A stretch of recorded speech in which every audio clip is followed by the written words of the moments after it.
আসসালামু আলাইকুম রহমতুল্লাহ। মুর্শিদাবাদে বাবরি মসজিদ হয়েছে। না, পক্ষে বা বিপক্ষে আমি কথা বলতে আসিনি। আমি একটা বিষয়, ছোট্ট একটা বিষয় তুলে ধরবো। আর তা হচ্ছে, শুনেছি নাকি লক্ষ লক্ষ মানুষ সেখানে গিয়েছেন।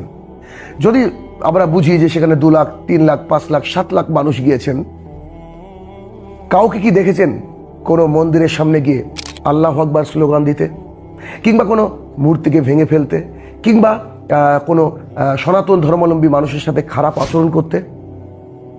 দেখেননি তো, দেখবেনও না। আসলে যারা আল্লাহওয়ালা মানুষ হয়, যাদের মসজিদের প্রতি ভালোবাসা থাকে, তাদের অপর কিছুর প্রতি ঘৃণা থাকে না। কিন্তু এই ঘৃণা ছড়ানোর কাজ করে এক শ্রেণীর মানুষ। তাদের সাথে আমরা নই। এই যে লক্ষ লক্ষ মানুষ ভিত্তিপ্রস্তর স্থাপনে গেলেন, কিন্তু কারোর গায়ে একটু আঁচও পর্যন্ত পড়লো না, কোথাও কোনো আল্লাহু আকবার ধ্বনিতে মুখরিত হলো না কোনো মন্দিরের সামনে।